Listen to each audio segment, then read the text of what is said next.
আসসালামু আলাইকুম রহমতুল্লাহি ওয়া বারাকাতুহু। বিসমিল্লাহ ওয়াসসালাতু ওয়াসসালামু আলা রাসূলিল্লাহ বা'দ। আউযু বিল্লাহি মিনাশ শাইতানির রাজীম। বিসমিল্লাহির রহমানির রহিম। ওয়াত-তিনি ওয়াজ-যাইতুনি ওয়া তুরি সিনিনা ওয়া হাযাল বালাদিল আমিন। লাকাদ খালাকনাল ইনসানা ফি আহসানি তাকওয়িম। সাদাকাল্লাহুল আযীম। রাব্বি ইশরাহ লি সাদরি ওয়া ইয়াসসির লি আমরি ওয়াহলুল উকদাতাম মিন লিসানি ইয়াফকাহু কওলি। আমরা শুরুতে আল্লাহ রাব্বুল ইজ্জা ওয়াল জালালের দরবারে শুকরিয়া জ্ঞাপন করছি যে আল্লাহ তাআলা আমাদেরকে সাইয়্যিদুশ শুহুর 12 মাসের মধ্যে থেকে শ্রেষ্ঠতম মাস রমাদানুল মুবারাকে ইফতারির পূর্ব মুহূর্তে মহাবিশ্বের মহাবিশ্বয় মহাগ্রন্থ আল কোরআন আল কারীম থেকে সরাসরি কিছু কথা শুনবার জন্য একত্রিত হওয়ার সুযোগ করে দিয়েছেন। আমরা সবাই পড়ছি কালিমাতুশ শুকর আলহামদুলিল্লাহ। শুরুতেই সূরাতুত তিনের কয়েকটা আয়াত তেলাওয়াত করেছি। এটা কালামুল্লাহ মাজিদের 95 নম্বর সূরা। এই সূরাটা মাক্কাতুল মুকাররমাতে নাজিল হয়েছে। এই সূরার আয়াত সংখ্যা 8টা। এই সূরার শুরুতে আল্লাহ তাআলা 4টা কসম করেছেন, ওয়াত-তিনি ওয়াজ-যাইতুনি ওয়া তুরি সিনিনা ওয়া হাযাল বালাদিল আমিন। ওয়াত-তিন, তিনের কসম, ওয়াজ-যাইতুন, যাইতুনের কসম, ওয়া তুরি সিনিন, সিনাই পর্বতের কসম, ওয়া হাযাল বালাদিল আমিন, আর এই নিরাপদ শহরের কসম। তো 4টা শপথ করেছেন বা আল্লাহ তাআলা কসম করেছেন। কসম দিয়ে আল্লাহ তাআলা কোরআনের অনেক সূরা শুরু করেছেন। যেমন একটা সূরায় আল্লাহ ফজরের সময়ের কসম করেছেন, আল্লাহ বলেছেন ওয়াল ফাজর। আল্লাহ আকাশের কসম করেছেন ওয়াস সামা ইযাতিল বুরুজ। আল্লাহ তাআলা সূর্যের কসম করেছেন ওয়াশ শামসি ওয়া দুহাহা। এভাবে আল্লাহ তাআলা তার সৃষ্টির অনেক কিছুর কসম করে গুরুত্বপূর্ণ কোনো মেসেজ বা বার্তা আমাদের সামনে হাজির করেন। তো এই সূরাতে আল্লাহ তাআলা 4টা জিনিসের কসম করে একটা খুবই গুরুত্বপূর্ণ বার্তা মানব মণ্ডলীর জন্য এই সূরাতে তিনি হাজির করেছেন। এই সূরাটা আমাদের অনেকেরই মুখস্থ আলহামদুলিল্লাহ, এবং আল্লাহ রাসূল সাল্লাল্লাহু আলাইহি ওয়াসাল্লাম প্রায় বিভিন্ন নামাজে এই সূরাটা তেলাওয়াত করতেন। বারা ইবনে আযিব রাদিয়াল্লাহু তাআলা আনহু উনি বর্ণনা করেন যে আমি একবার এশার সালাতে আল্লাহ রাসূল সাল্লাল্লাহু আলাইহি ওয়াসাল্লামের কণ্ঠে নামাজে সূরা 3 তিনি তেলাওয়াত করেছেন, আমি নিজ কানে শুনেছি, এবং ওনার কণ্ঠ যে এত মধুর ছিল, আমার জীবনে এত সুমধুর কণ্ঠের তেলাওয়াত আমি শুনি নাই। আল্লাহর হাবিব সাল্লাল্লাহু আলাইহি ওয়াসাল্লামের কোরআন তেলাওয়াতের যে কণ্ঠ এত সুমিষ্ট ছিল, এত চমৎকার ছিল, শুধু তেলাওয়াত শুনেই অনেকে শাহাদা পড়ে মুসলমান হয়েছে। আবু জাহেল মক্কায় নিষেধ করতো যে কেউ যাবা না মুহাম্মদের কাছে, সে পাগল, সে গণক, সে মিথ্যাবাদী, সে জাদুকর, সে স্বামী স্ত্রীর মধ্যে বিচ্ছিন্নতা নিয়ে আসে, সে বাবা ছেলেকে আলাদা করে দেয়, তার কাছেই যাবা না। আর সে যা বলে শুনবাই না, কানে আঙ্গুল দিয়ে রাখবা। তো মানুষকে যেটা নিষেধ করা হয় বেশি, মানুষের ওইটার ব্যাপারে আগ্রহ থাকে বেশি। সে যত নিষেধ করতো মানুষ আরো বেশি বেশি যে শুনতো। মানুষকে সে কি বারণ করবে, সে দিনের বেলা নিষেধ করতো, রাতে যে লুকিয়ে লুকিয়ে নিজেই তেলাওয়াত শুনতো। তাহলে চিন্তা করেন যে আল্লাহর হাবিব সাল্লাল্লাহু আলাইহি ওয়াসাল্লামের কোরআনিক রেসিটেশন কত চমৎকার মেলোডিয়াস ভয়েস হলে স্বয়ং আবু জাহাল রাত্রিবেলা লুকিয়ে লুকিয়ে কোরআন তেলাওয়াত শুনতে যেত আল্লাহর হাবিব সাল্লাল্লাহু আলাইহি ওয়াসাল্লামের কণ্ঠে। তো রাসূল সাল্লাল্লাহু আলাইহি ওয়াসাল্লাম সূরাতুত 3টা এশার সালাতে তিনি তেলাওয়াত করেছেন, এই মর্মে হাদিসে পাওয়া যায়। এবং এই সূরাটা একটা ফলের নামে সূরা। 3 একটা ফল, আরব বিশ্বে খুব বেশি হয় 3 ফল। আমরা বাংলাদেশে ডুমুর বলি, ইংরেজিতে ফিগ বলে, ফিগ ট্রি। তো ফলের নামে বেসিক্যালি আল্লাহ তাআলা এই সূরাটাকে, এই চ্যাপ্টারটাকে ডেডিকেট করেছেন। আমরা সূরাকে ইংরেজিতে চ্যাপ্টার বলি। কোরআনে 114টা চ্যাপ্টার, এর মধ্যে এই সূরাটা হচ্ছে ফলের নামে ডেডিকেটেড। বিভিন্ন নামে খুব ইনক্লুসিভ ওয়েতে আল্লাহ তাআলা কোরআনে সূরাগুলো দিয়েছেন। কোরআনে আপনি প্রাণীর নামে সূরা পাবেন, প্রাণী। মানুষের নামে সূরা পাবেন। মানুষের মধ্যে 3 ভাগ, মুমিন, তারপর কাফির, এরপর মুনাফিক, প্রত্যেকের নামে সূরা। সূরাতুল মুমিনুন আছে, সূরাতুল কাফিরুন আছে, আবার সূরাতুল মুনাফিকুন আছে।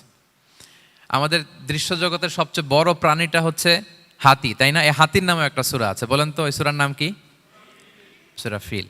তারপর আমরা যে দেখি আমাদের দৃশ্য জগতের সবচেয়ে ছোট প্রাণী হচ্ছে পিঁপড়া, পিঁপড়ার নামে একটা সূরা আছে, সূরা আন-নামল। আন-নামল মানে পিঁপড়ার সূরা। মাকড়সার নামে সূরা আছে, সূরাতুল আনকাবুত। তারপর গোষ্ঠীর নামে সূরা আছে, সূরাতু আলে ইমরান। বংশের নামে সূরা আছে, সূরাতু কুরাইশ, কুরাইশ বংশের নামে সূরা। এইভাবে খুব ইনক্লুসিভ ওয়েতে, এমন কিছু নাই যে আল্লাহ তাআলা উল্লেখ করেন নাই। মা ফাররাতনা ফিল কিতাবি মিন শাই, উল্লেখ করে নাই কোরআনে এমন কিছু নাই, সব কিছু আল্লাহ তাআলা উল্লেখ করেছেন। তো এই সূরাটা হচ্ছে একটা ফলের নামে। ফলটার নাম হচ্ছে 3 ফল। আল্লাহ তাআলা বলছেন ওয়াত-তিন, তিনের শপথ। আমি একবার সরল বঙ্গানুবাদ করি, এরপর আমি তাফসিরে ঢুকি। 3-এর শপথ, ওয়াজ-যাইতুন, যাইতুনের শপথ, ওয়া তুরি সিনিন, সিনাই পর্বতের শপথ, ওয়াহাদ আল বালাদিল আমিন, এই নিরাপদ শহরের শপথ। লাকদ খলাকনাল ইনসানা ফি আহসানি তাকওয়িম, নিশ্চয় আমি মানুষকে খুব চমৎকার সুন্দর অবয়বে সৃষ্টি করেছি। সুম্মা রাদাদনাহু আসফালা সাফিলিন, এরপরে তাকে আবার নিচু থেকে নিচুর দিকে নামিয়ে দিয়েছি। ইল্লাল্লাযীনা আমানু ওয়া আমিলুস সলিহাত, তবে তারা ছাড়া যারা ঈমান এনেছে এবং সৎকর্ম করেছে। ফালাহুম আজরুন গায়রু মামনুন, তাদের জন্য আছে অফুরন্ত পুরস্কার। ফামা ইউকাযযিবুকা বা'দু বিদ্দিন, এগুলো জানার পরও কিসে তোমাকে দিন অস্বীকারের ব্যাপারে উদ্বুদ্ধ করলো? আলাইসাল্লাহু বিআহকামিল হাকিমিন, আল্লাহ তাআলা কি শ্রেষ্ঠ বিচারক নন? সাদাকাল্লাহুল আযীম। এই হচ্ছে এই সূরাটির সরল অনুবাদ। এবার আমরা তাফসিরে ঢুকি। প্রথমে আল্লাহ তাআলা বলেছেন ওয়াত্তিন, তিনের শপথ। তিন মানে তো আমরা জানলাম, তিন মানে ডুমুর। আল্লাহর হাবিব সাল্লাল্লাহু আলাইহি ওয়াসাল্লাম তিনি তিন ফল পছন্দ করতেন এবং এটা ডায়াবেটিক্সের জন্য ভালো, ডায়াবেটিক্স নিয়ন্ত্রণ করে। আমাদের বোনদের যাদের ইররেগুলার মেনস্ট্রুয়েশনাল পিরিয়ড হয়, এটার জন্য এটা খুব ভালো এবং খুব স্ট্রেংথ স্টেমিনা আনে শরীরে। এটা জান্নাতের একটা গাছ। আদম আলাইহিস সালাম এবং হাওয়া আলাইহিস সালামকে যখন আল্লাহ বলেছিল ওয়ালা তাকরাবা হাযিহি শাজারাতা ফাতাকুনা মিনাজ জালিমিন, হ্যাঁ আদম এবং হাওয়া জান্নাতের সব জায়গায় যেতে মন চায় যাও, যা খেতে মন চায় খাও, এই নিষিদ্ধ গাছের কাছে যেও না, তাহলে তোমরা জালিম হয়ে যাবে। শয়তান এসে উল্টা বুঝালো, সে বলল তোমাদের খেতে নিষেধ করছে কেন জানো? আল্লাহ চায় না যে তোমরা জান্নাতে থাকো, আল্লাহ চায় এখান থেকে তোমাদের বের করে দিবে, কিন্তু তোমরা যদি এই গাছের ফল খাও আল্লাহ আর বের করতে পারবে না। দেখছেন শয়তানের অবস্থা? শয়তান কিন্তু নেগেটিভিটি নিয়ে সামনে আসে না, আসে খুব আপনার ওয়েল উইশার হিসেবে, উপদেশ নিয়ে খুব ভালো একটা পজিটিভ ওয়েতে আসে। তো ওনারা খেয়ে ফেললেন এই নিষিদ্ধ গাছের ফল। খাওয়ার ফলে আদম আলাইহিস সালাম, হাওয়া আলাইহিস সালাম, ওনাদের গা থেকে জান্নাতের পোশাকগুলো ঝরে পড়ে গেল। এখন কি দিয়ে ওনারা ওনাদের প্রাইভেটকে ঢাকবেন? তখন ওনারা তাফসির ফি জিলালিল কোরআনে এসেছে যে ওনারা এই তিন গাছের পাতা নিয়ে নিজেদের প্রাইভেট ঢেকেছিলেন। সুবহানাল্লাহ। সেই তিন ফলের কসম আল্লাহ করলেন, ওয়াত্তিন, তিনের শপথ। এরপর আল্লাহ তাআলা বললেন ওয়া জাইতুন, জাইতুনের শপথ। জাইতুন মানে হচ্ছে জলপাই। তো আল্লাহ তাআলা বললেন ওয়া জাইতুন, জাইতুনের শপথ। জাইতুন মানে হচ্ছে জলপাই, ইংরেজিতে আমরা যেটাকে অলিভস বলি। তো আল্লাহ তিনের কসম করলেন এবং অলিভের কসম করলেন। দুইটাই খুব উপকারী ফল এবং আল্লাহর হাবিব সাল্লাল্লাহু আলাইহি ওয়াসাল্লাম তিনি জলপাইও খুব পছন্দ করতেন। ওনার রেগুলার ফুড আইটেমের মধ্যে জলপাই ছিল, অলিভস ছিল। এটা পাহাড়ি এরিয়া, মরুভূমিতে হয় এবং রাসূল সাল্লাল্লাহু আলাইহি ওয়াসাল্লাম বলেছেন কুলু যাইত ওয়াদ্দাহিনু ফাইন্নাহু মিন শাজারাতিন মুবারাকা, তোমরা অলিভ অয়েল এটা খেও এবং এটা গায়ে মালিশ করো, কেননা এটা বরকতময় একটা গাছের ফল, শাজারা মুবারাকা।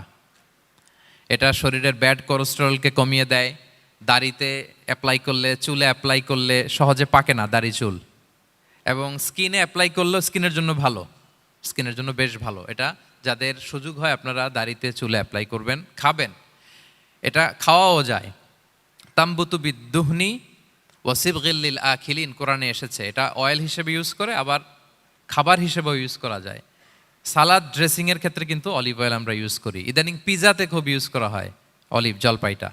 তো এটা আপনারা খেতে পারেন, এটা খুবই সুস্বাদু। এবং জলপাই গাছের মানে জাইতুন গাছের ডালের মেসোয়াক খুব ভালো হয়। আল্লাহর হাবিব সাল্লাল্লাহু আলাইহি ওয়াসাল্লাম জাইতুনের ডাল দিয়ে মেসোয়াক করতেন। তিনি বলতেন নি'মা সিওয়াকিয়া জাইতুন, সবচেয়ে শ্রেষ্ঠ মেসোয়াক হচ্ছে জাইতুনের। মিনাশ শাজারাতিল মুবারাকা, কারণ এটা বরকতময় গাছের ডালা। এবং ফাইন্নাহু সিওয়াকি ওয়া সিওয়াকুল আম্বিয়া মিন ক্বাবলি, এই জাইতুনের ডাল দিয়ে আমিও যেমনি মেসোয়াক করি, আমার আগে যত নবী পৃথিবীতে এসেছে সবাই জাইতুনের ডাল দিয়ে মেসোয়াক করতো। আল্লাহ বলেন ওয়াত্তিনি ওয়াজ জাইতুন, তিনের শপথ আর জাইতুনের শপথ। এরপর আল্লাহ তাআলা বললেন ওয়াতুরি সিনিন, সিনাই পর্বতের শপথ। প্রথমে দুইটা ফলের শপথ করলেন, এবার একটা পাহাড়ের শপথ করতেছেন। আপনারা কি তুর পাহাড়ের নাম শুনেছেন? হ্যাঁ শুনেছেন। এই সিনাই পর্বত দ্বারা তুর পাহাড় উদ্দেশ্য। এটা মিশরের একটা পাহাড়, অনেক উঁচু, 2285 মিটার উঁচু। ওইটার নিচে আছে মুকাদ্দাসে তুয়া, যেখানে মুসা আলাইহিস সালামকে আল্লাহ তাআলা জুতা খুলতে বলেছিলেন। ফাখলা না আলাইকা ইন্নাকা বিল ওয়াদিল মুকাদ্দাসে তুয়া, হে মুসা তুমি পবিত্র উপত্যকায় এসেছো, জুতা খুলো। তো ওখানে সব ধর্মের লোকেরা যায়, সব ধর্মের লোকদের জন্য তীর্থস্থান। মুসলিম, জুইশ, খ্রিস্টিয়ান সবাই যায়। এটা সিনাই একটা এলাকা আছে মিশরের, north south Sinai, north Sinai, এটা সাউথ সিনাইতে অবস্থিত। তো নিচে একটা খ্রিস্টানদের প্রাচীন গির্জা আছে, সেন্ট ক্যাথেরিনা গির্জা। সেখান থেকে চলতে চলতে আপনাকে উপরে যেতে হবে, ফজরের পরে আবার চলে আসতে হবে, তা না হলে দুপুরবেলায় 10টা-11টার দিকে এমন সূর্যের প্রখর তাপ ওই পাথরের মধ্যে লাগে, ওখানে আর থাকা যায় না। একেবারে তুর পাহাড়ের উপরে সেখানে খ্রিস্টানদের জন্য ছোট্ট একটা সেনাগোগ আছে, তারা প্রার্থনা করে। খ্রিস্টানদের একটা চার্চ আছে, মুসলিমদের জন্য ছোট্ট একটা মুসল্লা আছে সুরাওয়ের মতো। আল্লাহ ওই সিনাই উপত্যকার কসম করেছেন, ওয়াতুরি সিনিন, সিনাই উপত্যকার কসম। এখানেই আল্লাহ তাআলা মুসা আলাইহিস সালামকে তাওরাত দিয়েছিলেন, মেজর একটা আসমানি কিতাব দিয়েছিলেন, এবং সরাসরি মুসা আলাইহিস সালাম এই পাহাড়ের চূড়ায় বসে আল্লাহ তাআলার সাথে কথা বলতেন। ওয়াকাল্লামাল্লাহু মুসা তাকলিমা, উনি সরাসরি কথা বলতেন, এটা ওনার একটা স্পেশাল বৈশিষ্ট্য ছিল, ক্যারেক্টারিস্টিক্স। এবং আল্লাহ তাআলা নূরের তাজাল্লি দিয়ে এই পাহাড়কে একবার জ্বালিয়ে দিয়েছিলেন। আজও এই পাহাড়ের রংটা অনেকটা একটু লালচে, একটু কালোচে, একটু রেডিশ কালারের। এবং মুসা আলাইহিস সালাম এই নূরের তাজাল্লির ঝলকে তিনি বেহুশ হয়ে গিয়েছিলেন এই পাহাড়ের উপরে।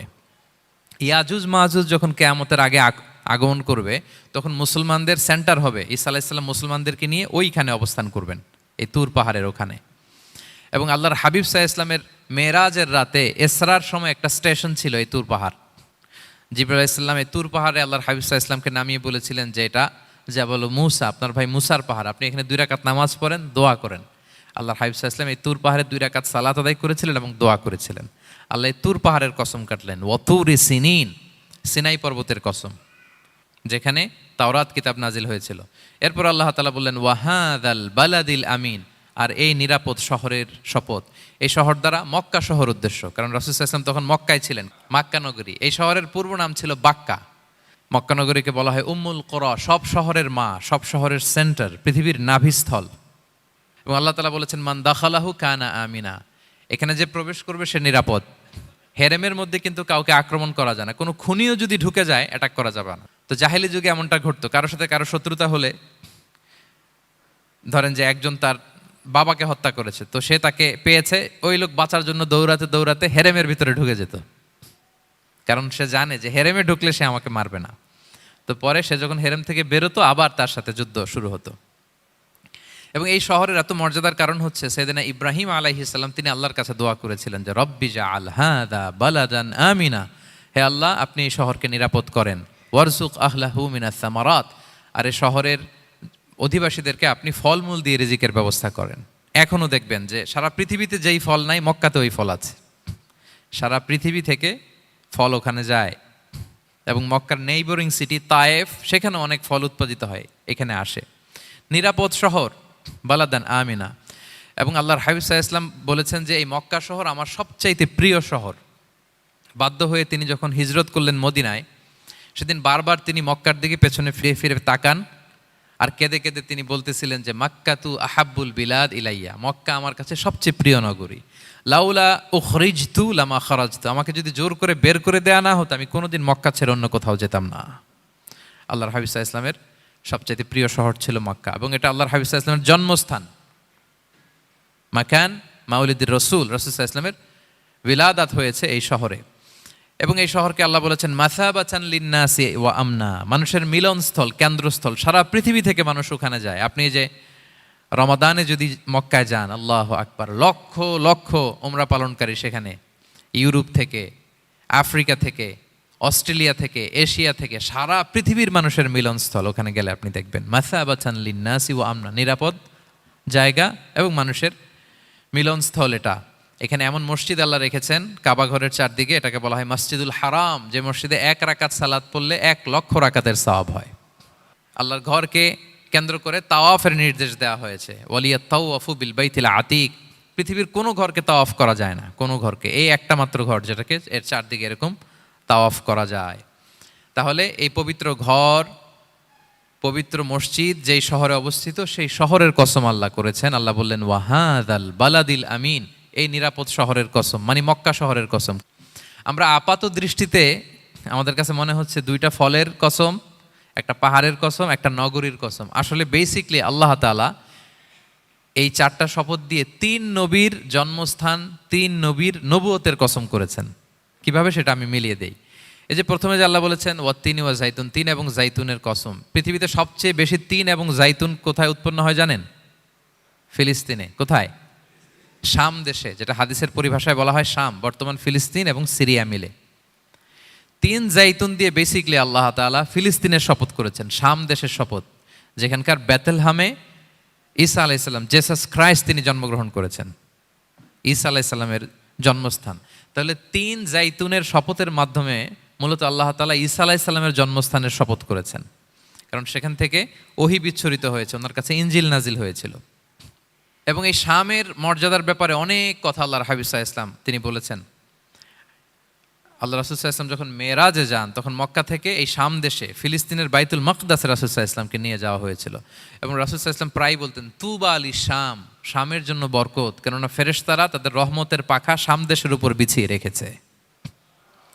এবং তিনি বলতেন, ফিতনার সময় আলাইকুম বিশাম, তোমরা শামে যেও, শামে থেকো। এবং তিনি দোয়া করেছেন, আল্লাহুম্মা বারিক লানা ফি শামিনা, আল্লাহ তুমি আমার শাম অঞ্চলে আল্লাহ তুমি বরকত দিও। এবং হাদিসে এসেছে এই শামই হচ্ছে আরদুল মাহশার, এখানেই হাসর হবে। শাম অঞ্চলকে বিস্তীর্ণ করে এখানেই ময়দানুল মাহশার আল্লাহ তাআলা কায়েম করবেন, হাসরের ময়দান এখানেই হবে। এবং সেখানেই হচ্ছে সানিউল কিবলাতাইন, আমাদের আগের কেবলা কিন্তু বাইতুল মাকদাসের দিকে ছিল, যেটা শামে অবস্থিত, ফিলিস্তিনে বাইতুল মুকাদ্দাস, যেই মসজিদে নামাজ পড়লে 1 রাকাতে 500 রাকাতের সওয়াব। 3টা মসজিদে সালাত পড়লে স্পেশাল ভার্চুর কথা আছে, এর বাইরে আর অন্য মসজিদের বিশেষ কোনো ফজিলত নাই, বাকি সব মসজিদ সমান। এক হচ্ছে মসজিদুল হারাম, 1 রাকাতে 1 লক্ষ রাকাত। 2 নম্বর মসজিদে নববী, 1 রাকাতে 1000 রাকাতের সওয়াব, আর একটা দুর্বল বর্ণনায় 50,000 রাকাতের সওয়াব। 3 নম্বরে এই মসজিদুল আকসা, 1 রাকাতে 500 রাকাতের সওয়াব। এই 3 মসজিদে যেন আমরা যে সালাত আদায় করতে পারি, আল্লাহ তুমি তৌফিক দান করো। 2 মসজিদে তো একেবারেই সহজ যাওয়া, মক্কা মদিনাতে। বাইতুল মাকদাসেও যেন আমরা যেতে পারি, আল্লাহ তুমি সেই পরিস্থিতি আমাদের জন্য তৈরি করে দাও। তো এই বাইতুল মাকদাসের দিকে রাসূল সাল্লাল্লাহু আলাইহি ওয়াসাল্লাম টানা 14 বছর নামাজ পড়েছেন। 14 বছর। প্রথম 13 বছর কোনো সমস্যা হয়নি মক্কায়, কারণ তখন কেবলা বাইতুল মুকাদ্দাস থাকলেও রাসূল সাল্লাল্লাহু আলাইহি ওয়াসাল্লাম সামনে রাখতেন কাবাকে, কেবলা বাইতুল মুকাদ্দাস, কিন্তু তিনি তো মক্কায় ছিলেন নবুয়তির প্রথম 13 বছর, সামনে কাবাকে রাখতেন, তারপরে টু দ্য ডাইরেকশন অফ বাইতুল মুকাদ্দাস। কিন্তু যখন মদিনায় গেলেন তখন তো আর কাবা নাই, তখন রাসূল সাল্লাল্লাহু আলাইহি ওয়াসাল্লাম কাবাকে মিস করতে আরম্ভ করলেন। আর প্রায় আল্লাহর কাছে কামনা করতেন, আমার বংশের গোড়া ইব্রাহিম আলাইহিস সালামের রুট যেখানে, আমার জন্মস্থান, সেই কাবার দিকে যদি আবার কেবলাটা ফিরিয়ে দেয়া হতো। কদ নারা তাকাল্লুবা ওয়াজহিকা ফিস সামা ফালানুওয়াল্লিয়ান্নাকা কিবলাতান তারদাহা।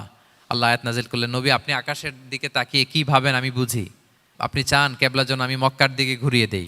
আল্লাহ তাআলা ঘুরিয়ে দিলেন। আল্লাহ বলেন, ফাওয়াল্লি ওয়াজহাকা শাতরাল মসজিদিল হারাম, এখন থেকে মসজিদুল হারামের দিকে আপনি টু দ্য ডাইরেকশন অফ কেবলা নামাজ পড়বেন। কেবলা চেঞ্জ হয়ে গেল। তো মদিনায় যে 16-17 মাস, আর মক্কায় 13 বছর, মোট 14 বছর আল্লাহর হাবিব সাল্লাল্লাহু আলাইহি ওয়াসাল্লাম এই মসজিদুল আকসার দিকেই হয়েই তিনি নামাজ পড়েছেন। এটা আমাদের আগের কেবলা ছিল। এবং শেষে কিয়ামতের আগে যে মালহামার যুদ্ধ হবে, তখন রাসূল সাল্লাল্লাহু আলাইহি ওয়াসাল্লাম বলেছেন, মালহামার যুদ্ধের সময় মুসলমানদের ফুস্তাদ বা তাবু হবে, শিবির হবে এই ফিলিস্তিনের দামেস্কের পাশে আল গৌতা নামে এক জায়গা আছে, ওই গৌতাতে। এবং ঈসা আলাইহিস সালাম এসে যে দাজ্জালকে হত্যা করবেন, সেটাও ওই শামে, ফিলিস্তিনের বাবুল লুদ এখনো একটা জায়গা আছে, ওই জায়গাটার নাম এখনো বাবুল লুদ, ওখানে তিনি দাজ্জালকে হত্যা করবেন। এবং সেখানে একটা সাদা মিনারা আছে, ফেরেশতার পাখায় ভর করে ঈসা আলাইহিস সালাম তখন সেখানে নেমে আসবেন, ওই ফিলিস্তিনের ওই শাম দেশের ওই মিনারার পাশে তিনি এসে পৃথিবীতে তিনি নুজুল করবেন, নুজুল ঈসা আলাইহিস সালাম। তো 3 এবং জাইতুনের কসম করে বেসিকলি আল্লাহ তাআলা ঈসা আলাইহিস সালামের জন্মস্থানের কসম করেছেন, কারণ 3 এবং জাইতুন, ডুমুর এবং জলপাই, অলিভ কোন দেশে বেশি হয়? শাম দেশে। আওয়াজ করে বলেন কোন দেশে? বর্তমান ফিলিস্তিন এবং সিরিয়া, এবং ওই ভূখণ্ডে আল্লাহ নবী ঈসা আলাইহিস সালামের জন্মস্থান। তাহলে এই 2 ফলের কসম করে বেসিকলি আল্লাহ তাআলা ঈসা আলাইহিস সালামের জন্মস্থানের কসম করেছেন। ওনার প্রতি নাজিল হওয়া যে তাওরাত ইনজিল গ্রন্থ, এই রেভেলেশনের কসম করেছেন। আচ্ছা, এরপরে ওয়াতুরি সিনিন, সিনাই পর্বতের কসম। সিনাই পর্বত বা তুর পাহাড় হচ্ছে মিশরে অবস্থিত, আর মিশর হচ্ছে মুসা আলাইহিস সালামের জন্মস্থান। কার জন্মস্থান? মুসা আলাইহিস সালামের জন্মস্থান। তাহলে ওয়াতুরি সিনিন, তুর পাহাড়ের কসম বুঝিয়ে আল্লাহ তাআলা মূলত মুসা আলাইহিস সালামের জন্মস্থানের কসম করেছেন, যেখানে তাওরাত নাজিল হয়েছে। এরপরে ওয়াহাদাল বালাদিল আমিন, এ নিরাপদ শহর বলে আল্লাহ তাআলা মক্কা শহরকে বুঝিয়েছেন। আর মক্কা কার জন্মস্থান বলেন তো? মুহাম্মদুর রাসূলুল্লাহ সাল্লাল্লাহু আলাইহি ওয়াসাল্লাম, সাইয়্যিদুল মুরসালিন, খাতামুন নবিয়্যিন, রাহমাতাল লিল আলামিন, হাবিবুল্লাহ মুহাম্মদুর রাসূলুল্লাহ সাল্লাল্লাহু আলাইহি ওয়াসাল্লামের জন্মস্থান। তাহলে এই 4টা আয়াতে 4টা শপথের মধ্য দিয়ে মূলত আল্লাহ তাআলা ঈসা আলাইহিস সালামের জন্মস্থান, মুসা আলাইহিস সালামের জন্মস্থান এবং মুহাম্মদ সাল্লাল্লাহু আলাইহি ওয়াসাল্লামের জন্মস্থান, যেই 3টা এলাকায়, ভূখণ্ডে 3টা মেজর ওহী নাজিল হয়েছে। এক তো ঈসা আলাইহিস সালামের কাছে নাজিল হয়েছে ইনজিল কিতাব, আর একটা হচ্ছে তাওরাত। তাওরাত এমন কিতাব যে কিতাব দিয়ে হাজার হাজার নবীরা ফয়সালা করেছেন। বনি ইসরায়েলের অনেক নবীর উপর কোনো কিতাব নাজিল হয়নি, তার মানে তারা রসুল ছিলেন না, তারা নবী। তারা সব কিছু তাওরাত দিয়েই ফয়সালা করতেন। আর রাসূল সাল্লাল্লাহু আলাইহি ওয়াসাল্লামের উপর কোরআন নাজিল হয়েছে। তার মানে প্রথম 4টি শপথ দিয়ে বেসিকলি ইনজিলের শপথ, তাওরাতের শপথ এবং কোরআনের শপথ। বুঝতে পেরেছেন সবাই? আল্লাহ ওহির শপথ করেছেন। দেখেন, ফল, পাহাড়, নগরী মাড়িয়ে সারা পৃথিবী ঘুরিয়ে আপনাদেরকে শেষ পর্যন্ত ইনজিল, তাওরাত এবং কোরআনে নিয়ে আসছেন আমার সাথে আসছেন। হ্যাঁ, এই রেভেলেশনের শপথ আল্লাহ করেছেন। তাহলে ওয়াত্তিনি ওয়াজাইতুনি ওয়াতুরি সিনিনা ওয়া হাযাল বালাদিল আমিন, এই 4 আয়াতে 4টা শপথের মধ্য দিয়ে মূলত আল্লাহ তাআলা আসমান থেকে নাজিল হওয়া যে ওহী, এই ওহীর শপথ অথবা ওহী যেই ভূখণ্ডে নাজিল হয়েছে সেই ভূখণ্ডগুলোর শপথ করে আল্লাহ একটা গুরুত্বপূর্ণ কথা বলবেন। সেটা কি? আল্লাহ তাআলা বললেন, লাকাদ খালাকনাল ইনসানা ফি আহসানি তাকওয়িম, আর আমি মানুষকে অত্যন্ত চমৎকার অবয়বে সৃষ্টি করেছি, চমৎকার গঠনে, চমৎকার স্ট্রাকচারের ডিজাইনে সৃষ্টি করেছি। মানুষের দৈহিক অবকাঠামো গঠন এটা যেমনি চমৎকার, মানুষের ইন্টেলেকচুয়াল কাঠামো এটা চমৎকার, মানুষের আচরণগত যে বিহেভিয়ারাল ট্রেটস, ক্যারেক্টারিস্টিক্স এটাও চমৎকার। প্রত্যেক দিক থেকে আল্লাহ তাআলা নান্দনিকভাবে মানুষকে তিনি তৈরি করেছেন। আমরা যদি দেহের কথা বলি, হিউম্যান অ্যানাটমি নিয়ে যাদের ধারণা আছে, আপনি শুনলে অবাক হবেন এত জটিলভাবে আমাদের দেহটা ফাংশন করে। ঠিক যেই মুহূর্তে আমি কথা বলতেছি আমার ব্রেইন সচল, আমার নার্ভ সিস্টেম সচল, হেয়ারিং সিস্টেম, স্মেলিং সিস্টেম, আমার এই যে হার্ট সচল, সিস্টোলিক ডায়াস্টোলিক অলিন্দ নিলয় হচ্ছে, আমার লাং কাজ করতেছে, কিডনি ইজ ওয়ার্কিং পারফেক্টলি, সব কিছু কাজ করতেছে। এত সূক্ষ্মভাবে আমাদের দেহটা কাজ করে, এটাকে ইংরেজিতে বলে মরফোলজি, আকৃতি সংক্রান্ত যে বিদ্যা। এটা নিয়ে যদি আপনি দেখেন যে মানুষের হাত কিভাবে কাজ করে, মানুষের পা কিভাবে কাজ করে, মানুষের হিউম্যান ব্রেইন কিভাবে কাজ করে, আপনি অবাক হবেন। এবং আল্লাহর যে সেট আপ, লাকাদ খালাকনাল ইনসানা ফি আহসানি তাকওয়িম, নিশ্চয় আমি মানব জাতিকে চমৎকার অবয়বে তৈরি করেছি। আপনি যদি অবয়বটা দেখেন, আমাদের স্ট্রাকচার এর চেয়ে সুন্দর করে আর তৈরি করা যেত না, এর চেয়ে সুন্দর আর হতে পারে না। যেখানে যা দেয়ার, মাথার চুল থেকে পায়ের নখ পর্যন্ত, আপনি একটা ডিজাইনে, স্ট্রাকচারে, সেট আপে আপনি ভুল ধরতে পারবেন না। যেখানে যেটা দরকার, আপনি একটু খেয়াল করে দেখেন যে এই যে আমাদের চোখ, চিকিৎসা বিজ্ঞান বলতেছে যে মানুষ 10 মিলিয়নেরও বেশি রং শনাক্ত করতে পারে। Human eyes can identify more than 10 million colours. 10 মিলিয়নেরও বেশি রং আমরা আমাদের চোখ দিয়ে শনাক্ত করতে পারি। সুবহানাল্লাহ, সুবহানাল্লাহ বিহামদি। আচ্ছা, চোখের সেট আপটা একটু যদি খেয়াল করেন, দেখেন আমার এই চোখ এখানে না থাকে, এটা যদি জাস্ট 2 ইঞ্চি উপরে এখানে হইতো, এইটা যদি কপালে যদি আমাদের চোখ হইতো, কি অবস্থা হইতো বলেন তো? সিজদা দিতে পারতেন আল্লাহকে? বলেন, দিতে পারতেন? আচ্ছা, আমরা কিছু খাওয়ার সময় আমরা কি করি? ওইটা ভালো আছে কিনা, পচে গেল কিনা, স্মেলটা আগে দেখি, তারপরে খাই। দেখেন কত চমৎকার সেট আপ। একটু খেয়াল করেন, এই নাকের সেট আপ যদি এইখানে না থাকে, আমাদের নাক যদি পেছনে থাকতো, খাওয়ার সময় খাবারটা বাসি কিনা, ভালো আছে কিনা কি করতেন? লাকাদ খালাকনাল ইনসানা ফি আহসানি তাকওয়িম। আচ্ছা দেখেন, এই যে আমরা কান দিয়ে শুনি, এই যে কান পেঁচানো, মনে করেন না যে এমনি এমনি পেঁচানো, এই পেঁচানো, এটা এই পথ না থাকলে আমরা শুনতেই পেতাম না। এটা এমনভাবে সেট আপ করা, এটা এই ইথারে ভাষা তরঙ্গকে এয়ার ড্রামের ভেতরে সুন্দরভাবে ইনপুট করে, নাহলে আমরা শুনতে পেতাম না। আপনার এই কান কেটে ফেলে দিলে আপনি শুনতে পারবেন না। এটা এইভাবেই যেতে হবে, সুরঙ্গটা এইভাবে তৈরি হইতে হবে। আচ্ছা দেখেন, আপনার কান, এই কান যদি এইখানে না থেকে আপনার ডান বগলের নিচে হইতো, বাম কান যদি বাম বগলের নিচে হইতো, তাহলে কি হইতো বলেন? আজকে আমার ওয়াজ কিভাবে শুনতেন বলেন দেখি? কিভাবে শুনতেন? বুদ্ধি আছে বলে যে হুজুর এইভাবে শুনতাম। সুবহানাল্লাহ, সুবহানাল্লাহ। লাকাদ খালাকনাল ইনসানা ফি আহসানি তাকওয়িম, আমি মানুষকে সবচেয়ে সুন্দর সর্বোত্তম গঠনে তৈরি করেছি।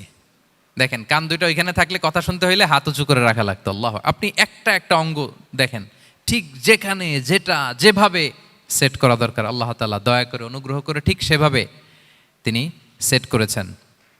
আমাদের চেহারার মধ্যে দেখেন এক একজনের এক এক রং। ওয়াখতিলাফু আলসিনাতিকুম ওয়া আলওয়ানিকুম ইন্না ফি যালিকা লাআয়াতুন লিল আলিমিন। আল্লাহ বলেন, তোমাদের ভাষার ভিন্নতা দিয়েছি, তোমাদের গায়ের রঙের ভিন্নতা, একজনের চেহারার সাথে আরেকজনের মিল নাই, একজনের ফিঙ্গারপ্রিন্টের সাথে। আয়াহসাবুল ইনসানু আল্লান নাজমাআ ইযামা বালা কাদিরিনা আলা আন নুসাউইয়া বানানা। মানুষ ভেবেছে সে মারা গেলে তাকে আমি তার অস্থি, মজ্জা, হাড়, গোশত, চামড়া জোড়া লাগাতে পারবো না। আরে তার আঙ্গুলির অগ্রভাগ পর্যন্ত আমি সুবিন্যস্ত করে আমার কাছে রেখে দিয়েছি ফিঙ্গারপ্রিন্ট। আমাদের ফিঙ্গারপ্রিন্টগুলো আল্লাহর কাছে সংরক্ষিত। একজনের ফিঙ্গারপ্রিন্টের সাথে আরেকজনেরটা মেলে না। এই যে আমার 10 আঙ্গুলে 10টা ফিঙ্গারপ্রিন্ট, পায়েরগুলো হচ্ছে ফুটপ্রিন্ট, একটার সাথে আরেকটা মিলে? আমার এটার সাথে এটা মিলবে বলেন? আমার সাথে আপনারটা মিলবে? বর্তমানে পৃথিবীতে কত কোটি মানুষের বসবাস বলেন? এই যত মানুষ পৃথিবীতে আছে, একজনের আঙ্গুলের ছাপের সাথে, এই যে বায়োমেট্রিক্যাল অথেন্টিকেশন যে আমরা করি, একজনের ফিঙ্গারপ্রিন্টের সাথে আরেকজনের ফিঙ্গারপ্রিন্টের মিল নাই। একজনের ফুটপ্রিন্টের সাথে ফুটপ্রিন্ট মিল, ইভেন একজনের আই প্রিন্টের সাথে। আমাকে একজন ওনার হসপিটালে নিয়ে গেল ঢাকায়, তো উনি ওনার দরজা খুলতেছে আই প্রিন্ট দিয়ে, মানে উনি না গেলে খুলে না। উনি আর ওনার খুব কাছের স্টাফ, এটা গুরুত্বপূর্ণ একটা অফিস, তো উনি চোখ দিল, আই প্রিন্ট নিল, এরপরে দরজা খুলে যাচ্ছে। দেখেন, একজনের আই প্রিন্টের সাথে আরেকটা আই প্রিন্ট মেলে না। সুবহানাল্লাহ। প্রিয় ভাইরা, একজনের ফিঙ্গারপ্রিন্টের সাথে আরেকজনের ফিঙ্গারপ্রিন্টের কোনো মিল আছে পৃথিবীতে? ফুটপ্রিন্টের সাথে, আই প্রিন্টের সাথে? কারণ ডিজাইনারটা কে বলেন তো? হুয়াল্লাযী ইউসাউয়িরুকুম ফিল আরহামি কাইফা ইয়াশা। মায়ের পেটে থাকতেই আল্লাহ তাআলা এগুলো ডিজাইন করে দিয়েছেন। আমি কেমন হব, আমার বৈশিষ্ট্য কেমন কেমন হবে, এই যে আমি যে আমার বাবা দাদা 14 পুরুষের ডিএনএ বয়ে বেড়াই, এগুলো সব নিয়ে আমার বৈশিষ্ট্য, আমার কণ্ঠস্বর, আমার ক্যারেক্টারিস্টিক্স, আমার ফিচার কেমন হবে, সব তিনি আল্লাহ তাআলা মায়ের পেটে থাকতেই ডিজাইন করে দিয়েছেন। সুবহানাল্লাহ। আল্লাহ বলছেন লাকাদ খালাকনাল ইনসানা ফি আহসানি তাকওয়িম। প্রিয় ভাইরা, কসম করার পরে আল্লাহ যে কথাটা বলেন এটা অনেক গুরুত্বপূর্ণ, খুবই গুরুত্বপূর্ণ বার্তা। আল্লাহ চারটা কসম করে, তিনটা নবীর জন্মস্থানের শপথ করে তিনি বললেন লাকাদ খালাকনাল ইনসানা ফি আহসানি তাকওয়িম। নিশ্চয় আমি অত্যন্ত চমৎকার আকৃতিতে মানুষকে তৈরি করেছি। মানুষের গঠন এরকম, মাথা থেকে পা পর্যন্ত। আমি তো দু একটার কথা বললাম, চোখ, নাক, কান, আপনি একটা একটা করে যদি ধরেন, আমাদের হেয়ারিং সিস্টেম কীভাবে কাজ করে, হেয়ারিং নার্ভ কীভাবে কাজ করে, আমাদের সেন্সেশন কীভাবে কাজ করে, আমাদের ব্রেন কীভাবে কাজ করে। আমাদের এক একজনের ব্রেন 1.5 কেজি ওজন, 3 পাউন্ডের মতো একটা সুস্থ মানুষের অ্যাভারেজ ব্রেনের ওজন। এই ব্রেনের মেমোরি হচ্ছে 2.5 মিলিয়ন গিগাবাইট। আপনার মোবাইলে স্পেস কত বলেন, মেমোরি কত? হ্যাঁ, 512 জিবি। আর আমার আর আপনার ব্রেইনের যে মেমোরি, এই মেমোরি হচ্ছে 2.5 মিলিয়ন গিগাবাইটস। আল্লাহ, এই যে প্রতি মুহূর্তে আমাদের নিউরন কানেক্টিভিটি হচ্ছে, ব্রেনের স্নায়ুগুলোর যত কানেক্টিভিটি হয়, যত আমরা চিন্তা করে ব্রেনকে খাটাই, নতুন নতুন জিনিস আমরা তৈরি করতে পারি। এবং এমনভাবে আল্লাহ তাআলা এমন সফিস্টিকেটেড ব্রেইন আল্লাহ মানুষকে দিয়েছে, মানুষ পারে না এমন কিছু নাই। মানুষ যা কল্পনা করতে পারে, মানুষ তা করে দেখাতে পারে। এজন্য আমাদের কল্পনার জানালাটাকে বড় করতে হবে। আই রিপিট, মানুষ যা কল্পনা করতে পারে, ইমাজিন করতে পারে, সেটা মানুষ করে দেখাতে পারে। ওই ক্যাপাসিটি দিয়ে আল্লাহ তাআলা মানুষকে তৈরি করেছেন। সুবহানাল্লাহ, সুবহানাল্লাহ। লাকাদ খালাকনাল ইনসানা ফি আহসানি তাকওয়িম। এই ব্রেনকে খাটিয়ে মানুষের কত ইনভেনশন, কত ডিসকভারি, মানুষ সভ্যতার পর সভ্যতা বিনির্মাণ করেছে। চোখ ধাঁধানো মানুষের আবিষ্কার, তাক লাগিয়ে দিয়েছে গোটা বিশ্বে একটার পর একটা করে। আল্লাহ এমনভাবে মানুষকে তিনি তৈরি করেছেন। লাকাদ খালাকনাল ইনসানা ফি আহসানি তাকওয়িম। চমৎকার অবয়বে, তার দৈহিক অবয়ব যেমনি সুন্দর, তার বুদ্ধিগত, তার চিন্তাগত, তার ইন্টেলেক্ট, এটাও তেমন সুন্দর, এটাও তেমন চমৎকার। পৃথিবীর কোনো প্রাণীকে আল্লাহ তাআলা এরকম হিউম্যান ব্রেনের মতো এরকম সফিস্টিকেটেড ব্রেন দিয়ে, ইন্টেলেক্ট দিয়ে তৈরি করেনি। এজন্য সব প্রাণী থেকে মানুষ আলাদা। সব প্রাণী থেকে মানুষের চিন্তা, বিবেক, বুদ্ধি এগুলো আলাদা। তাহলে দেখেন, মানুষের শ্রেষ্ঠত্ব মূলত এগুলোর দ্বারা। মানুষ যদি তার চিন্তা, বিবেক, বুদ্ধি খাটায়, সে শ্রেষ্ঠ হয়ে যায়। আমি একটা কথা প্রায় বলি যে মানুষ যদি ভালো হয়, সে ফেরেশতার চেয়েও ভালো। আর মানুষ যদি খারাপ হয়, সে পশুর চেয়েও নিকৃষ্ট।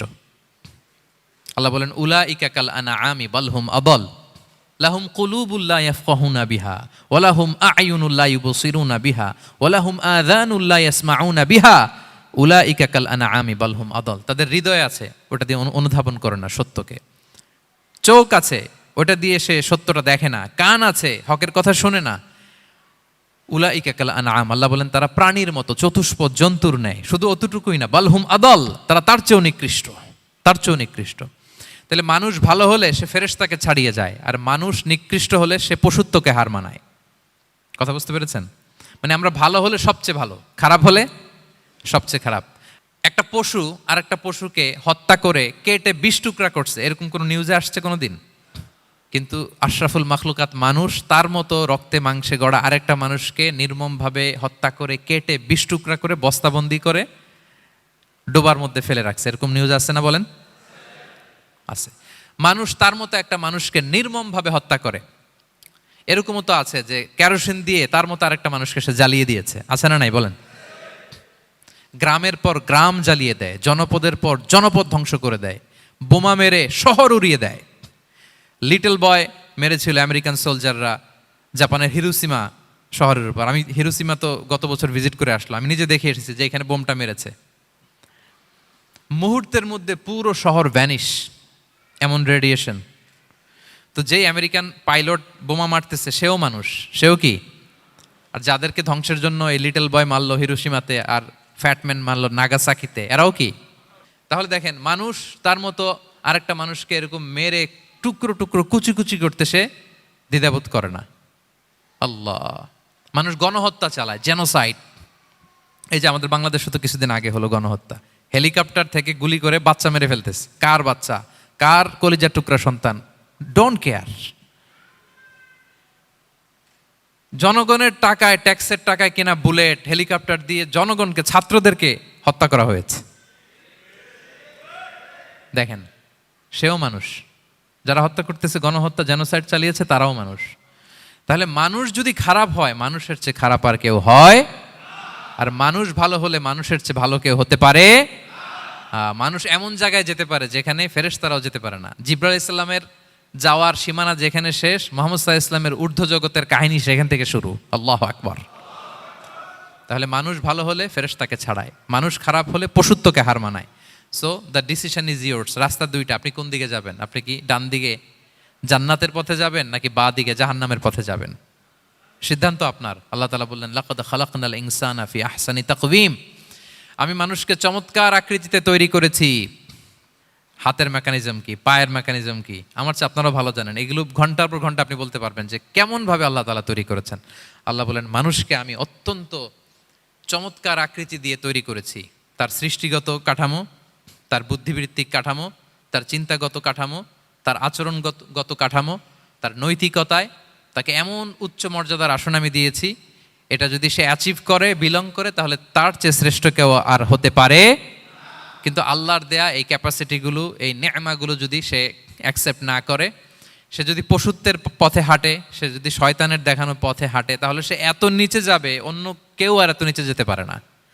মানুষ যত নিচে যেতে পারে, ফেরেশতারাও অত নিচে যেতে পারবে না, জিন জাতিও পারবে না, কোনো প্রাণীর পক্ষে যাওয়া সম্ভব না। তাহলে মানুষকে আল্লাহ তাআলা এমন সফিস্টিকেটেড ওয়েতে তৈরি করেছেন, চাইলে সে সবার উপরে যেতে পারে। আবার চাইলে আল্লাহর দেয়া নেয়ামতগুলোকে যদি সে ভিন্ন খাতে প্রবাহিত করে, সে সবচেয়ে নিকৃষ্ট হতে পারে। সেটাই আল্লাহ বললেন, সুম্মা রাদাদনাহু আসফালা সাফিলিন। এরপরে তাকে আমি হীন থেকে হীনতর করেছি, নিচ থেকে আরো নিচে নিয়েছি। সে যখন ঈমান আনে না, সে যখন সৎকর্ম করে না, সে যখন আল্লাহর শেখানো, আল্লাহর দেখানো রাস্তায় সে চলে না, সে যখন তার নফসের কথা শুনে, সে যখন তার প্রবৃত্তির গোলাম সাজে, সে সবচেয়ে নিকৃষ্ট হয়। আসফালা সাফিলিন মানে একেবারে নিচে, এর নিচে আর নাই। আল্লাহ বলেছেন, ইন্নাল মুনাফিকিনা ফিদ দারকিল আসফালি মিনান নার। সেখানে আল্লাহ আসফাল বলেছেন। মুনাফিকরা জাহান্নামের একেবারে তলদেশে থাকবে। তাই মানুষ যদি ঈমান আর সৎকর্মের বলে বলিয়ান না হয়, সে এত খারাপ হয়, কেউ এত নিচে যেতে পারে না। বলেন, মানুষ যত নিচে যেতে পারে, জিন তত নিচে যেতে পারবে? ফেরেশতারা পারবে না। আর মানুষ যত উপরে যেতে পারে, ফেরেশতারা এত উপরে যেতে পারবে না। সো দুইটারই সুযোগ আপনার আছে। সুম্মা রাদাদনাহু আসফালা সাফিলিনের দুইটা ব্যাখ্যা।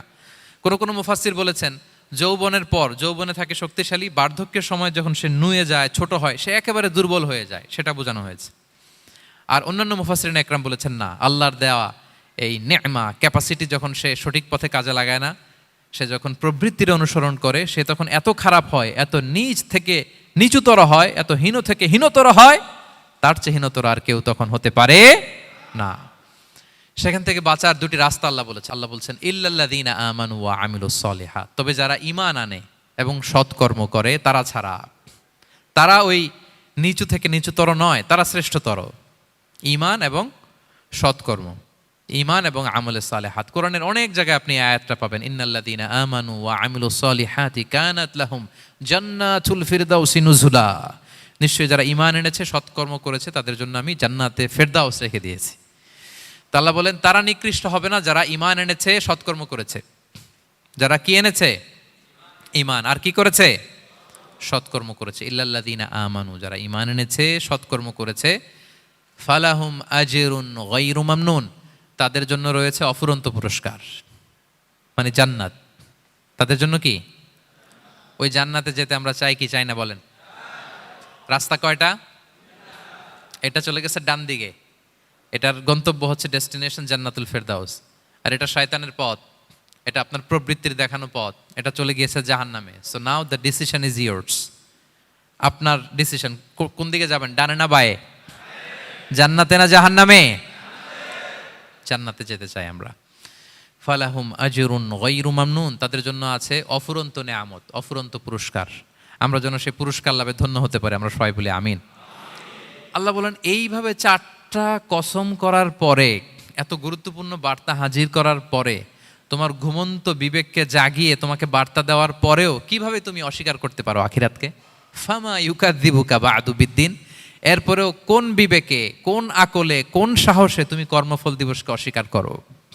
কোন সাহসে? এখানে দিন দ্বারা উদ্দেশ্য কর্মফল। ভালো করলে যে ভালো পাবে, খারাপ করলে যে খারাপ পাবে, দিনের অনেক অর্থ, এটার তাফসিরে গেলে সময় কুলাবে না। ফামা ইউকাযযিবুকা বা'দু বিদ্দিন, এরপরেও কর্মফলকে অস্বীকার করার সাহস তুমি কোত্থেকে পাও?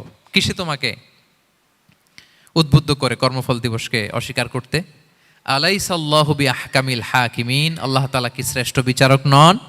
সূরা আবু দাউদে আল্লাহর হাবিব সাল্লাল্লাহু আলাইহি ওয়াসাল্লাম বলেন, কেউ যদি সূরাতুত তিন তেলাওয়াত করে, করতে করতে যদি শেষ আয়াতে চলে আসে, আর সে যখন পড়ে আলাইসাল্লাহু বিআহকামিল হাকিমিন, আল্লাহ তাআলা কি শ্রেষ্ঠতম বিচারকদের মধ্যে সর্বশ্রেষ্ঠ বিচারক জাজ নন?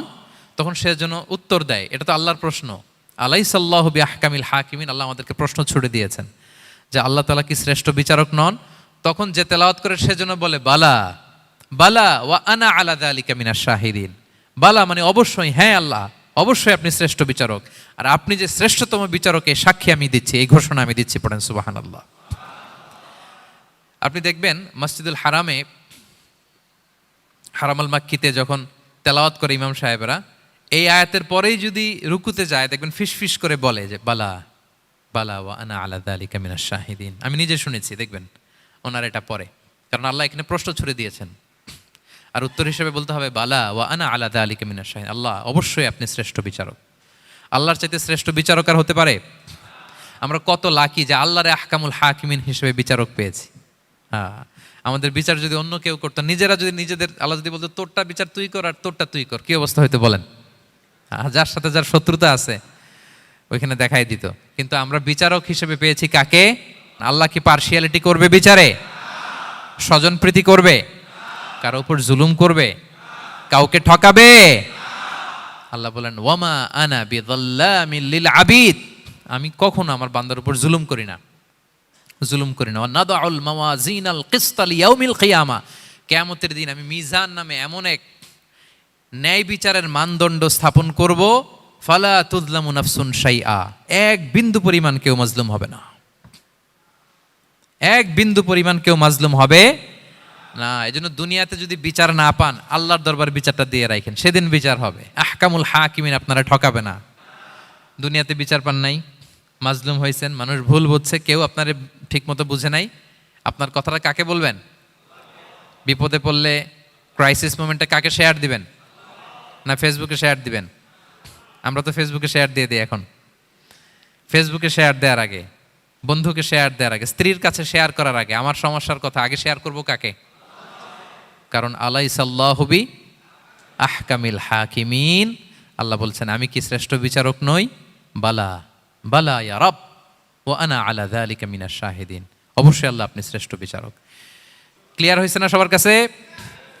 শপথ কয়টা ছিল? 4টা। মূলত নবুয়তের শপথ, তাই না? নবুয়ত আমাদের জন্য সবচাইতে বড় নেয়ামত, কারণ নবীরা যদি আমাদেরকে এই তথ্যগুলো না দিতেন, আমরা জান্নাত জাহান্নাম চিনতাম? ভাইরা বলেন তো, আখেরাত চিনতাম? এই যে আখেরাত হবে, পুলসিরাত হবে, day of judgment, day of accountability, আল্লাহর সুপ্রিম কোর্টের কাঠ গড়ায় পাই টু পাই হিসাব দিতে হবে, নবীরা না এসে বললে আমরা এত বুঝতাম না। নবীরা জান্নাত জাহান্নাম চিনিয়েছে, আল্লাহর বিশদ পরিচয় আমাদের সামনে তুলে ধরেছে। আখিরাতের পরিচয়, লাইফ আফটার ডেথ কিরকম হবে, সবকিছু আমাদের কাছে তুলে ধরেছে। সো নবুয়ত আল্লাহ তাআলার পক্ষ থেকে অনেক বড় নেয়ামত। 2 নম্বর নেয়ামত হচ্ছে আল্লাহ তাআলা আমাদেরকে যে ক্যাপাসিটি দিয়েছে, বুদ্ধিমত্তা, ইন্টেলেক্ট, বিচার বিশ্লেষণ, যেটা দিয়ে আমরা অন্যান্য সব প্রাণী থেকে আলাদা, এটাও আল্লাহর বড় নেয়ামত। এই নেয়ামতের শুকরিয়া যেন আমরা করি। এবং আমি যেটা বলেছি, মানুষ যেটা কল্পনা করতে পারে সেটা সে করেও দেখাতে পারে। সো আল্লাহ তাআলা যাকে যেই কোয়ালিটি দিয়েছে, ক্যাপাসিটি দিয়েছে, আমরা যেন এই নেয়ামতের শুকরিয়া করি। নেয়ামতের শুকরিয়া করলে এই নেয়ামত দেওয়ার ধারাবাহিকতা এটা বাড়িয়ে দেয় কে? লা ইন শাকারতুম লা আযীদান্নাকুম ওয়া লা ইন কাফারতুম ইন্না আযাবি লাশাদীদ। শুকরিয়া করলে নেয়ামত আরো বাড়িয়ে দেব। তাহলে প্রথম নেয়ামত ছিল নবুওয়াত, প্রফেটহুড, প্রফেসি, এটা অনেক বড় নেয়ামত। এই রেভেলেশন এসে আমাদেরকে এনলাইটেন করেছে। তা না হলে আমাদের গডকে, গডের ফিচার কি, আখেরাত কি, জান্নাত কি, জাহান্নাম কি, the concept of punishment, concept of আখেরা, কিছুই আমরা ভালোভাবে বুঝতাম না। এটার শপথ আল্লাহ করেছেন। আল্লাহ আমাদেরকে নেয়ামত দিয়েছেন, ক্যাপাসিটি দিয়েছেন, সক্ষমতা দিয়েছেন, সবচাইতে সফিস্টিকেটেড ব্রেন দিয়ে তৈরি করেছেন। এটা একটা বড় নেয়ামত। এবং রাস্তা দেখিয়ে দিয়েছেন, হয় ডানে নয় বায়ে। এবং তিনি আশ্বাস দিয়েছেন যে তোমাদেরকে সঠিক ফায়সালার মাধ্যমে বিচার করা হবে সেদিন। তাই আমাদের বিপদে আপদে সব সময় আমরা যেন ফরিয়াদ করি এক মহান সত্তার কাছে। বলুন তো আওয়াজ করে, তিনি কে? আল্লাহর কাছে যেন আমরা ফরিয়াদ করি। আল্লাহ তাআলা আমাদের সবাইকে কথাগুলো বুঝার ও আমল করার তৌফিক দান করুক। হাযা মা ইনদি ওয়াল ইলমু ইনদাল্লাহি আলাইহি তাওয়াক্কালতু ওয়া ইলাইহি উনীব। সুবহানাকাল্লাহুম্মা ওয়া বিহামদিকা আশহাদু আল্লা ইলাহা ইল্লা আনতা আস্তাগফিরুকা ওয়া আতুবু ইলাইক।